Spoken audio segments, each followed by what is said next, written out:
하나님께서 오늘 우리에게 주시는 말씀 신약성서 사도행전 13장 1절에서 3절 말씀입니다.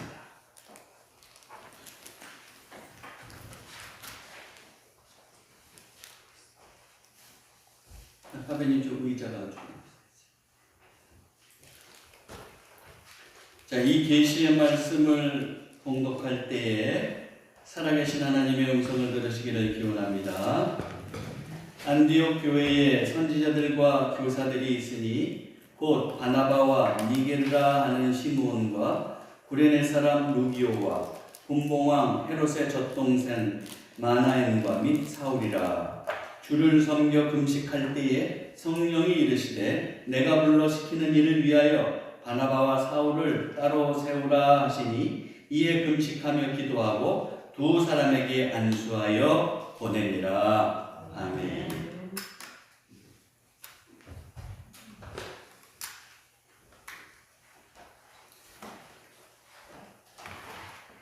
정현종 시인의 향기의 외로움이라는 시가 있습니다.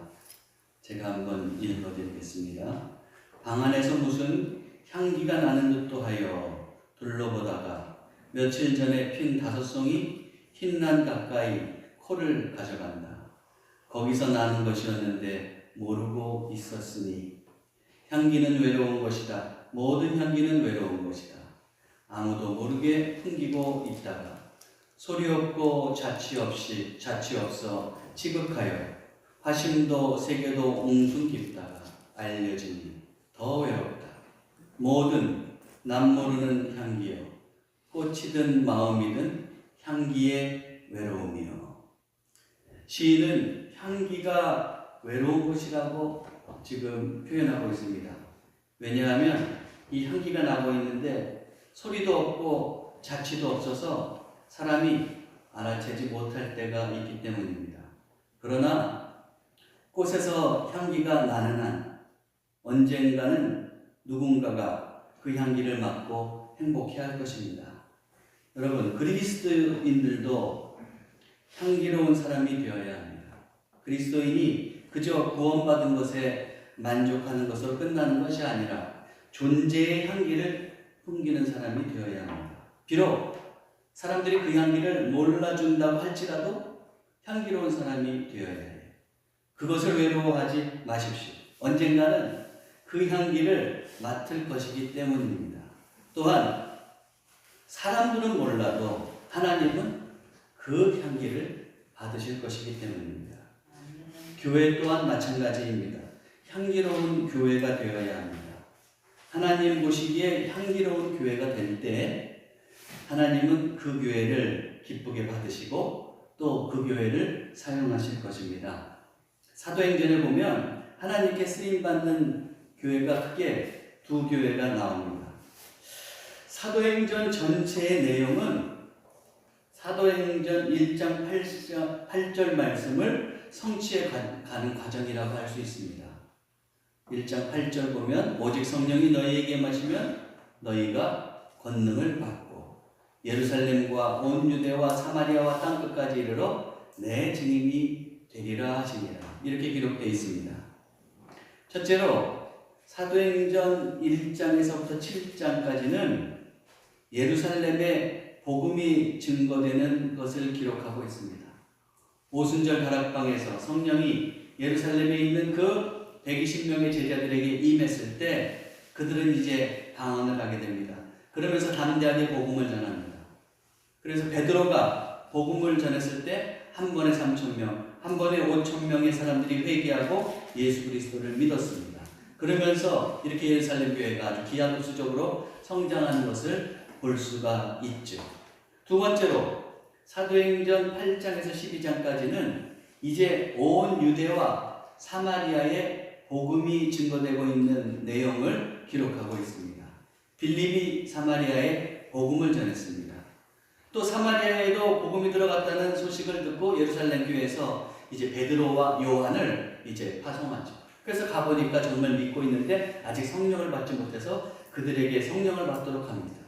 그리고 돌아오는 길에 이제 사마리아 또 여러 지역을 다니면서 그 베드로와 요한이 복음을 전했어요.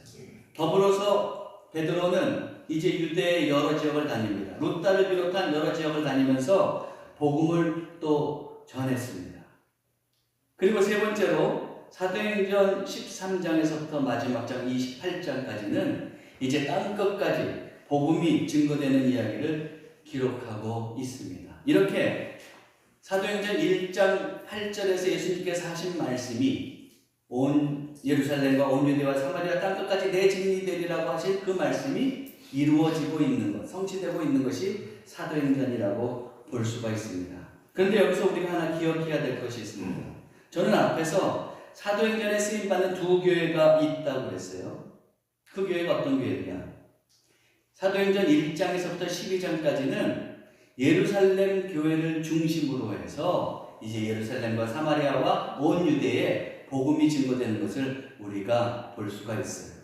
그 다음에 13장부터 이제 이방 지역의 땅끝까지 복음이 증거되는 그런 내용이 나오는데 거기에 중심이 되는 교회는 어떤 교회냐? 바로 안디옥 교회입니다. 어떻게 안디옥 교회가 이방 선교의 중심지가 될 수 있었을까요? 하나님 보시기에 향기로운 교회였기 때문입니다. 안디옥 교회의 교인들은 최초로 그리스도인, 다시 얘기하면 그리스도에게 속한 사람, 그리스도를 본받는 사람이라고 하는 그 칭호를, 호칭을 받은 사람들입니다. 사도행전 11장 26절에 뭐라고 되어 있어요? 제자들이, 여기서 제자들은 안디옥 교회 성도들을 얘기하는 거예요. 제자들이 안디옥에서 비로소 그리스도인이라 일컬음을 받게 되었더라. 최초로 이제 그리스도인이라고 하는 그런 별명을 얻게 된 겁니다.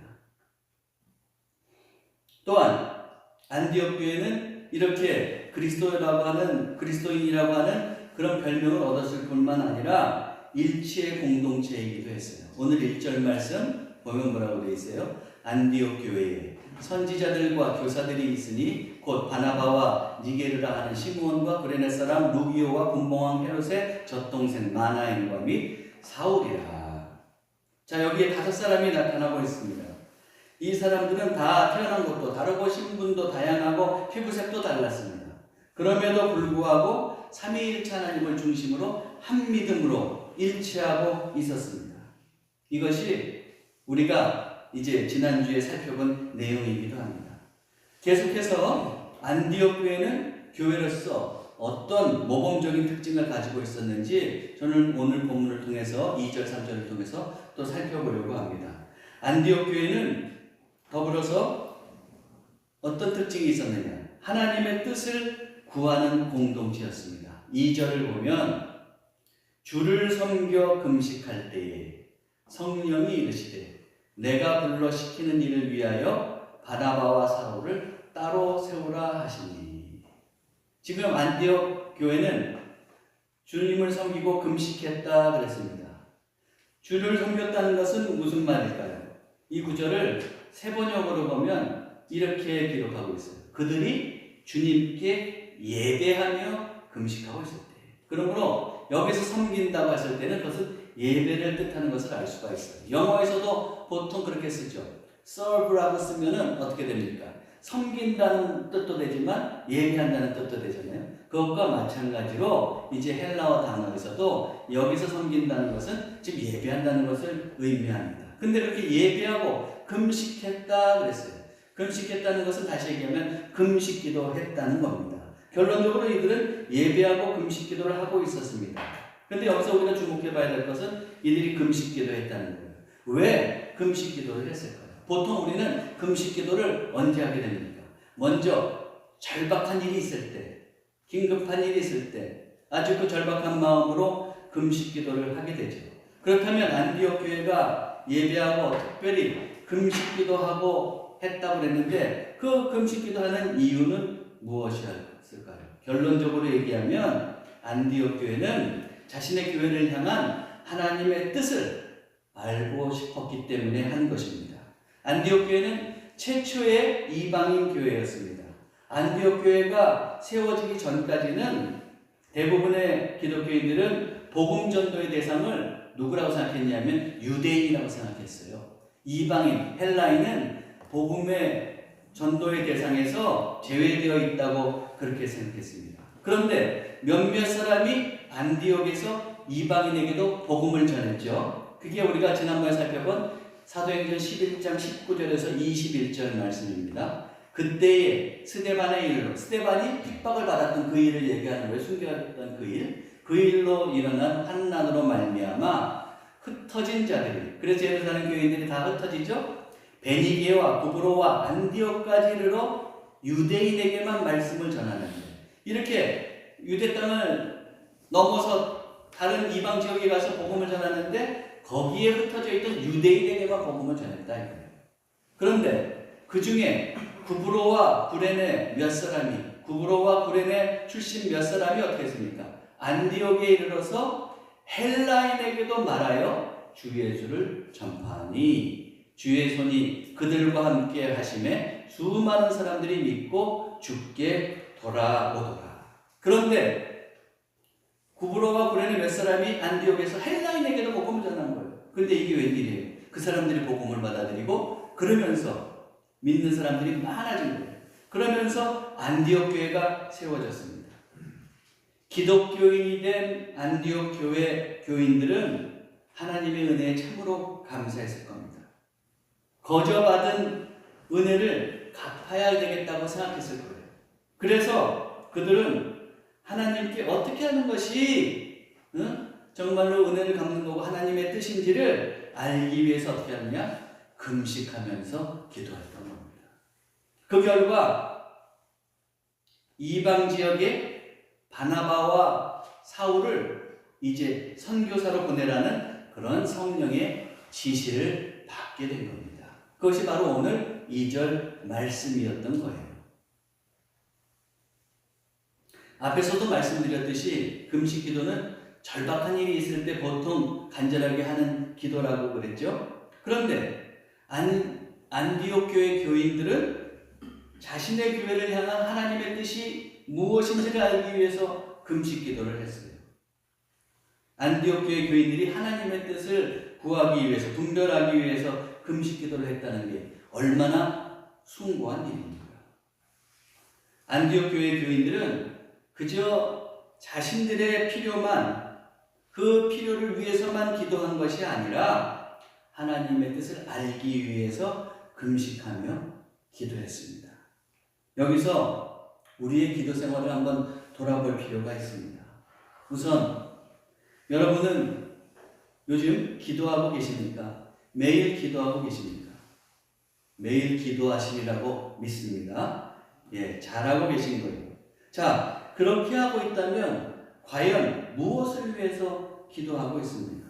혹시 내 필요를 위해서만 기도하고 있지는 않습니까? 나와 내 가족의 건강을 위해서, 돈을 많이 벌기 위해서, 또 안락한 삶을 위해서 기도하고 있지 않습니까? 하나님의 뜻은 구하지 않고 매일 하나님께 요구만 하고 있지는 않느냐 하는 말입니다. 물론 하나님께 청하지 말라는 말은 아니에요. 제가 늘 말씀드리잖아요. 우리가 문제가 있을 때 하나님께 당연히 청하고 구할 수 있습니다. 왜 그렇습니까? 우리는 하나님의 자녀이기 때문에. 하나님의 자녀로서 마땅히 구하는 것은 우리의 특권이에요. 만약에 하나님께 구할 것이 있는데도 구하지 않는다면 그는 교만한 사람입니다. 왜 교만합니까? 하나님의 도움이 필요한데도 자기 힘으로 해결할 수 있다고 생각하는 거니까 교만한 거죠. 당연히 우리는 문제가 있을 때 하나님께 구해야 됩니다. 그런데 여러분, 그렇게 구해야 돼요. 여러분, 근데 한번 생각해 보세요. 여러분들이 젊으셨을 때, 아이를 처음 낳았을 때, 그때 그 아이가 태어나고 응애 태어나서 있다가 여러분들을 보고 얼굴을 보고 엄마, 아빠 이렇게 불렀어요. 그때 얼마나 신기하고 정말로 기뻤습니까? 또 그런 아이가 있다가 처음으로 부모에게 무언가를 요구할 때가 있잖아요. 아빠 이거 해줘, 엄마 이거 해줘. 그렇게 했을 때 여러분 얼마나 기쁘겠어요. 제가 지난주에도 요즘 몇 년째 고양이에게 제가 이렇게 아침 저녁으로 밥을 챙겨준다고 그랬잖아요. 근데 사무실에 문을 열고 밥을 챙겨주다가 보면 사무실로 들어오는 고양이 한 마리가 있어요. 그러면서 제가 만들어줄 동안에 제 발밑에서 야옹거리면서 저한테 배고프다고 그러는 것 같아요. 근데 제 발밑을 스쳐가면서 야옹거리면 얼마나 예쁜지 몰라요. 그래서 밥을 챙겨주다가도 걔한테 더 먹을 거를 먼저 주게 되죠. 여러분, 그런 거예요. 자녀가 먼저 엄마, 아빠 부르고 엄마 이거 해주세요. 그렇게 처음 얘기할 때 기뻤던 것처럼 하나님께서 여러분들이 믿음을 가지고 먼저 아버지, 하나님 그렇게 외치고 또 하나님 이것 좀 해주세요. 그런 얘기를 하나님께서 처음 들었을 때 얼마나 기쁘셨겠어요. 여러분들 그걸 기억하셔야 돼요. 우리는 정말 이런 말 있죠. 눈에 넣어도 아프지 않다. 그런 하나님께 그런 존재임을 우리는 기억해야 돼요. 그렇기 때문에 우리가 문제가 있을 때 하나님께 간구하는 것, 기도하는 것 잘못된 것이 아닙니다. 그런데 여러분, 문제는 다음에 있어요. 어린아이가 이제 그렇게 엄마 아빠 그러다가 장성해 가요. 그럼 점점 커가요. 등치가 산만해져 갖고 부모보다 더 커요. 그런데도 그 자녀가 아직까지도 부모 말은 들으려고 하지 않고 뭐 해달라고만 한다고 하면 어떻게 되겠습니까? 그러면 골치 아픈 겁니다. 자녀가 자라고 성숙해지면 부모의 말을 듣습니다. 아니, 듣지 않으면 듣는 신용이라도 하는 거예요. 자기 요구만 하지 않고 부모의 뜻을 존중하고 새겨듣습니다. 물론 장성에서도 자기의 힘에 부칠 때가 있죠. 그럴 때 어떻게 해야 돼요? 당연히 부모님께 도움을 요청해야죠. 컸다고 도움을 요청하지 않는 게 아니에요. 그렇지만 이제 자녀가 자라서 장성해지면 어떻게 되는 거예요? 이제는 부모의 뜻을 헤아리려고 하죠. 신앙생활도 마찬가지입니다. 신앙생활을 하면 할수록 하나님의 뜻을 구해야 합니다. 신앙생활을 한 지 벌써 10년, 20년이 넘었는데도 하나님께 요구만 하고 하나님의 뜻을 구하지도 않고 하나님의 말씀을 들으려고 하지도 않고 내 말만 한다고 하면 그는 어떻게 되는 사람들이에요? 영적으로 미숙하다고 할 수가 있습니다.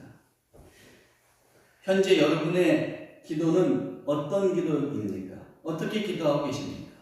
내 요구만 하나님께 말하는 것이 아니라 하나님의 말씀을 들으려고 하시기 바랍니다. 더 나아가서 하나님의 뜻을 구하시기 바랍니다. 아멘 안 하시네요? 네. 셀리라고 하는 그 핀란드 여인이 있어요. 이 여인이 이제 인도에 선교사로 갔는데 그만 그 선교지에서 심한 폐병이 걸렸어요. 그래가지고 이제 도저히 더 선교를 못하고 고향으로 돌아왔습니다. 그리고 고향에서 이제 돌아와서 이렇게 농사일을 돕는데 휴양하면서 농사일을 돕는데 그 농사일을 돕다가 그만 오른팔이 탈곡기에 이제 끼어가지고 그 팔을 잃어버리고 만 겁니다. 계속되는 고난에 그녀는 하나님께 원망할 만도 했어요. 그런데 그 셀리는 원망하는 대신에 이런 기도를 했습니다. 주님, 저는 오른팔을 잃어버렸습니다. 이제 하나님, 제가 무엇을 하기를 원하십니까? 이 여인은 고통을 당하면서도 하나님의 뜻을 물었습니다. 그때 성령께서 그에게 감동을 주셨어요. 농장을 개조해서 양로원을 만들라는 그런 주님의 음성을 들었어요. 그래서 그녀는 농장을 개조하고 양로원을 만들고 노인들을 이제 돌보면서 복음으로 섬겼어요. 그래서 그를 통해서 수많은 노인들이 믿음을 굳건히 붙잡게 되었고 또 천국의 소망을 가지고 눈을 감았습니다. 뜻하지 않은 고통이 다가오면 원망하는 것이 인지상정이죠. 주변을 원망하고 가족을 원망하고 심지어는 자신을 원망하고 하나님을 원망하기도 합니다. 그러나 이 원망할 상황에서도 하나님의 뜻을 묻고 그리고 자신의 생을 하나님 뜻대로 이루어가는 이 선교사 셀리의 모습이 참으로 아름답고 향기롭지 않습니까? 사랑하는 성도 여러분, 하나님의 뜻을 구하시기 바랍니다. 또한 우리 교회가 하나님의 뜻을 구하는 교회가 되어야 되겠어요. 저 안디옥 교회가 함께 하나님의 뜻을 구했던 것처럼 우리도 하나님께 우리 교회가 정말로 하나님 무엇을 하기를 원하십니까? 또 하나님께서 어떻게 기쁜 일을 하기를 원하십니까? 하면서 하나님의 뜻을 구할 수 있어야 돼요.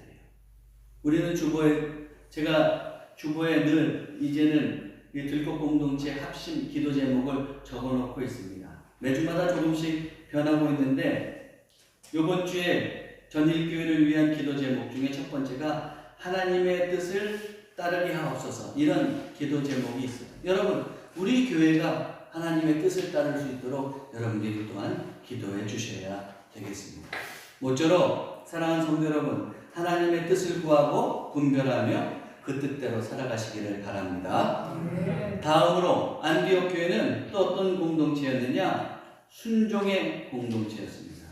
안디옥 교회는 이제 하나님의 뜻을 분별하기 위해서 예배하고 금식하며 기도했을 때 사울과 바나바를 이제 따로 세워서 선교사로 보내라고 하는 것이 하나님의 뜻인 것을 깨달았어요. 그래서 그것을 알았을 때 이제 안디옥 교회는 어떻게 했느냐? 보세요. 3절에 보면 이에 기도하고 두 사람에게 안수하여 보내니라 그랬어요. 자, 여기서 한번 보세요. 지금 안디옥 교회는 하나님의 뜻에 순종해서 그 두 사람을 따로 세워서 안수하고 이제 파송하죠? 잘 순종했지요? 근데 여러분, 우리가 기억해야 될 것이 있습니다. 이렇게 바나바와 사울을 선교사로 보낸다는 것이 안디옥 교회로서는 결코 쉬운 일이 아니었다는 거예요. 한번 상상해 보세요. 우선 안디옥 교회 성도 입장에서 한번 생각해 보겠어요. 이 안디옥 교회는 바나바와 사울이 와가지고 열심히 사역하면서 성장한 교회예요. 그러므로 안디옥 교회인들은 대부분 바나바와 사울의 가르침을 받고 영적으로 성장한 사람들입니다. 그만큼 이제 안디옥 교회인들은 바나바와 사울을 영적으로 의지하고 있었고 영적인 지도자로 인정하고 있었고 존경하고 있었을 거예요. 그런데 이 사람들이 갑자기 떠난다고 해보십시오. 믿을 성도들은 정적으로 의지했던 그 기둥과 같은 두 사람을 잃어버리는 거나 마찬가지잖아요. 마음의 두려움도 있었을 거예요. 원치 않았을 겁니다. 안디옥 교회 입장에서는 손해라고 볼 수도 있어요. 또 바나바와 사울의 입장에서 한번 생각해 보세요. 바나바와 사울이 열심히 기도하면서 헌신해서 안디옥 교회를 성장시키고 믿음으로 성숙한 그리스도인들이 생겨났어요. 그런데 이런 정들었던 그 목회지를 떠나서 생판 모르는 선교지로 나간다고 할 때 그들의 마음이 그렇게 쉽게 기꺼이 받아들일 수 있었겠느냐? 그들의 발걸음이 과연 가벼운 발걸음이 될 수 있었겠느냐? 기꺼운 발걸음이 될 수 있었겠느냐 하는 겁니다. 참으로 하나님의 이런 지시를 받았을 때 바나바와 사울 그리고 안디옥 교회 교인들은 정말로 결정하기 힘든 그런 결정을 해야 되는 겁니다. 그래서 그들이 어떻게 해요? 금식하는 기도하는 거예요. 쉽게 결정할 수 없는 거잖아요. 그 금식하고 기도하면서 그렇지만 하나님의 뜻을 알았기 때문에 순종하는 겁니다. 그래서 그들을 안수하고 이제 파송하는 거예요. 그래요. 진정한 신앙은 하나님의 뜻에 순종하는 겁니다.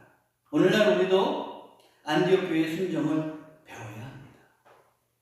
교회와 그리스도인이 하나님의 뜻에 순종할 수 있어야 돼요. 비록 그것이 교회적으로 또 내게 조금 불리해 보인다고 할지라도 이 안디옥 교회처럼 순종할 수 있어야 됩니다. 미국의 복음주의 작가 맥스 루케이도라는 사람이 있는데 그 사람이 자신의 책에서 이런 글을 쓴 적이 있어요. 예수님은 악 속에서 선을 찾으셨을 뿐만 아니라 고통 속에서 뜻을 찾으셨다. 예수님께서 체포 현장에서 말씀하신 98개의 단어 중 30개는 하나님의 뜻에 대한 것이었다. 하나님의 뜻에 대한 것이었고 하나님의 뜻을 순종하는 그런 삶을 예수님은 사셨죠. 그래서 십자가를 앞에 두고 예수님께서 하신 기도가 뭐예요? 겟세마네에서 하신 기도.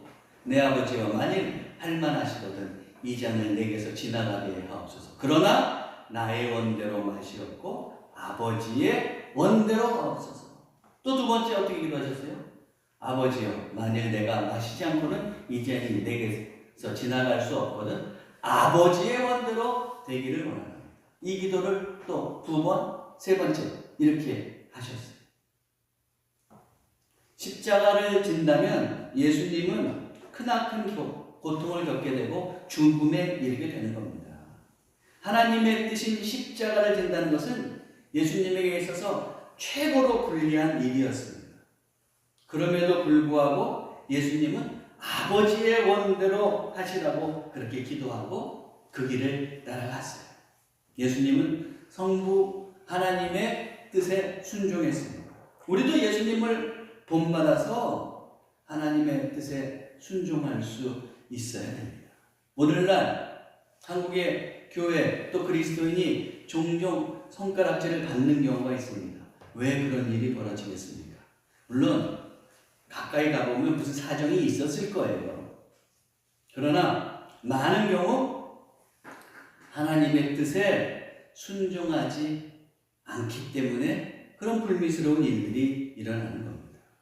하나님의 뜻에 순종하면 문제될 게 아무것도 없어요. 근데 순종하려고 하니까 내 개인적으로 또 교회적으로 손해볼 것 같아. 그러다가 하나님의 뜻에 순종하지 못함으로 문제가 일어나는 경우가 얼마나 많이 있습니까? 참 그리스도인, 참 교회는 정말로 자기에게 아무리 불리하다 할지라도 예수님처럼 순종할 수 있어야 됩니다. 드와이트 무디 여러분 많이 들어보셨을 거예요. 이제 그 미국의 아주 그 19세기 말에 아주 유명한 그 복음 전도자였죠. 근데 이분은 배운 것이 없었어요. 그래서 설교할 때 어느 영문학자가 문법적으로 얼마나 틀리나 찾아봤더니 수도 없이 틀렸다는 거 아니에요. 그럼에도 그에게는 복음의 열정이 있었고 하나님의 뜻에 순종하려는 그런 열망이 있었어요. 그래서 어떻게 합니까? 그는 가는 곳곳마다 놀라운 부흥의 역사를 일으켰습니다. 그런데 한 번은 그의 교인 중에 한 사람이 양조장을 이렇게 크게 짓고 그것을 개업을 앞두고 있었어요. 그래서 이제 개업을 앞두고 예배를 드리려고 자기 교회 담임 목사인 이제 무디 목사님을 초대한 겁니다. 그래서 그렇게 초대하고 이 무디 목사님이 설교하고 그 다음에 자신에게 이 양조장 사업에 크게 축복 기도를 해주시기를 바라고 있었던 거예요. 그래서 예배하는 날 이제 무디 목사님이 가서 설교를 하고 그리고 축복 기도할 시간이 됐어요. 그래서 무디 목사님이 손을 번쩍 들고 이제 축복 기도하는 거예요. 하나님, 이 양조장이 내일이면 문을 열게 됩니다. 그래서 그 문을 열기 위해서 오늘 예배했습니다. 주님, 구하오니 이 양조장 문이 내일 열리지 않게 해주시옵소서. 이 문이 열리면 엄청난 술이 생산될 것이기 때문입니다. 그러면 그 술을 청소년들이 마시고 타락할 것이고 또 수많은 사람들이 술로 인해서 취해서 정신을 잃을 것입니다. 오 하나님, 제발 이 양조장 주인의 마음을 감동시켜 주시어서 이 양조장 문이 열리지 않게 해주시옵소서. 여러분, 만약에 여러분들이 거기에 예배에 참석했던 사람들이라고 한다면 어떻게 했어요? 일순간 그 분위기가 싸해지고 얼어붙었습니다. 참석한 많은 사람들이 곤혹스러워했어요. 그래서 예배 후에 이제 개업 축하 파티가 준비되어 있었는데 그걸 뒤로 하고 사람들이 서둘러서 돌아가 버렸어요.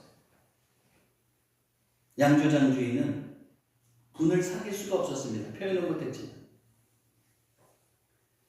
그는 무디 목사님을 초청한 것을 후회하면서 밤새도록 한숨도 잘 수가 없었던 거예요. 내일이면 이걸 열어야 되는데, 내가 그 사업을 해야 되는데, 내가 그 사업을 위해서 하나님께 영광을 돌리겠다는데, 돈 많이 벌어서 영광을 돌리겠다는데, 이럴 수가 있나? 그렇게 했죠. 그러다가 새벽이 돼서 이제 이분이 조용히 일어나서 기도하기 시작한 거예요. 그러다가 기도 중에 자기가 하려고 하는 사업이 하나님의 뜻에 어긋난다는 것을 깨달았습니다. 그래서 눈물을 흘리면서 그분이 이제 양조장 문을 열지 않기로 결심한 거예요. 그리고 그 건물은 하나님 일을 위해서 사용할 것을 다짐했어요. 당연히 양조장은 이제 기업하지 못했습니다. 그 모든 것은 취소됐어요. 그리고 그 건물은 나중에 무디 신학교의 교사가 되어서 수많은 하나님의 인물을 양성하는 데 사용되었다고 합니다. 무디 목사님 참 대단해 보이죠? 축복기도 하러 가서 이상한 축복기도를 했습니다. 하나님의 뜻만을 생각하면서 그렇게 기도하셨겠죠. 그러나 저는 무디 목사님보다 그 양조장 주인이 더 대단해 보입니다. 당장에 자신에게 크나큰 손해가 남에도 불구하고 하나님의 뜻을 발견하고 그 뜻대로 순종하려는 그의 믿음이 참 대단해 보입니다. 여러분은 어떠십니까? 하나님의 뜻이 무엇인지 분명히 아는데 그게 나한테 손해가 날 것 같아요. 그래서 혹시 순종하지 못하는 적은 없습니까? 하나님의 뜻에 순종하는 그리스도인이 우리는 되어야 되겠습니다. 또한 우리 교회가 그렇게 하나님의 뜻에 전적으로 순종하는 교회가 될 수 있도록 여러분 기도해 주시기를 바랍니다. 말씀을 정리하겠어요. 예전에 여러분들 박보영 목사님이라고 아시는 분도 계실 겁니다. 예전에 제가 박보영 목사님의 간증을 들은 적이 있어요. 하루는 이 목사님이 기도하다가 궁금해서 하나님께 이런 걸 여쭤봤다는 거예요. 하나님, 이 세상에서 누가 참 목사입니까? 참 목사는 누굽니까? 그렇게 여쭤봤대요. 그랬더니 하나님께서 한 시골의 험한 교회를 보여주시면서 그 교회 앞에서 마당을 쓸고 있는 그 사람을 보여주시더래요. 그 교회 담임 목사님이었겠죠? 그렇게 마당을 쓸고 있었다는 거예요. 그걸 보여주시면서 하나님께서 이렇게 말씀하셨다는 거예요. 저기 이름도 없이 빛도 없이 저렇게 마당을 쓸고 있는 저 사람이 참 목자라. 이 말씀을 들으면서 제가 위로를 참 많이 받았어요. 왜요? 저는 큰 교회 목사도 아닙니다. 그렇다고 제가 한번 설교해서 베드로처럼 3,000명, 5,000명 그렇게 예수님께로 돌아오게 하지도 않았어요. 그래서 얼마나 좋겠어요. 저도 마음 간절한데 그게 돼야죠. 목회적으로 크게 기여하는 것이 없는 것 같아서 늘 하나님께 죄송한 마음이 들 때도 있죠. 그런데 저는 그거는 못했는데 교회마다 꽤 쓸었어요. 잡초도 꽤 뽑았어요. 그렇기 때문에 하나님께 감사했습니다. 여러분, 누가 위대한 성도입니까? 장로하고 권사하면 위대한 성도입니까? 교회 다니면서 세상에서 잘 나가면 위대한 성도입니까? 또 이것저것 다니면서 간증 잘하는 사람이라고 소문나면 위대한 성도입니까? 물론 세상 사람들은 그런 성도를 위대하다고 할지 몰라요. 그러나 하나님은 그렇지 않으세요. 여러분, 세상에 어떤 교회가 위대한 교회입니까? 저 강남에서 궁전같이 크게 교회를 지어놓고 그리고 수많은 성도를 오게 하면 그 교회가 위대한 교회입니까? 한 번에 수만 명씩 모이는 교회, 그 교회가 위대한 교회입니까? 물론 세상 사람들은 그런 교회를 위대하다고 합니다. 그러나 하나님은 그렇지 않아요. 여러분, 하나님 보시기에 위대한 성도, 하나님 보시기에 위대한 교회는 어떤 것입니까? 하나님의 뜻을 그리고 하나님의 뜻에 전적으로 순종하는 사람, 교회. 그런 사람이 위대한 성도요, 위대한 교회라는 것을 여러분 잊지 마시기 바랍니다. 안디옥 교회는 하나님이 기뻐하시는 교회였어요. 향기로운 교회였어요. 왜요? 하나님의 뜻을 분별하고 구하는 교회였기 때문에. 그리고 하나님의 뜻에 순종하는 교회였기 때문입니다. 사랑하는 성도 여러분, 여러분도 또 한 주간을 살아가시면서 하나님의 뜻을 구하고 또 하나님의 뜻에 온전히 순종하며 살아가심으로 하나님이 기뻐하시는 그런 삶이 되시기를 주님의 이름으로 축원합니다. 기도하겠습니다. 하나님, 우리 전일교회가 하나님 보시기에 참 교회가 되기를 원합니다. 우리 전일교회 성도들이 하나님 보시기에 참 그리스도인이 되기를 원합니다. 세상 사람들이 외적으로 평가하는 것에 신경 쓰기보다 하나님께 인정받는 교회와 그리스도인이 되기를 원합니다. 우리도 저 안디옥 교회처럼 하나님의 뜻을 구하고 하나님의 뜻에 온전히 순종하며 살게 해 주옵소서. 우리 주 예수 그리스도의 이름으로 기도하옵나이다.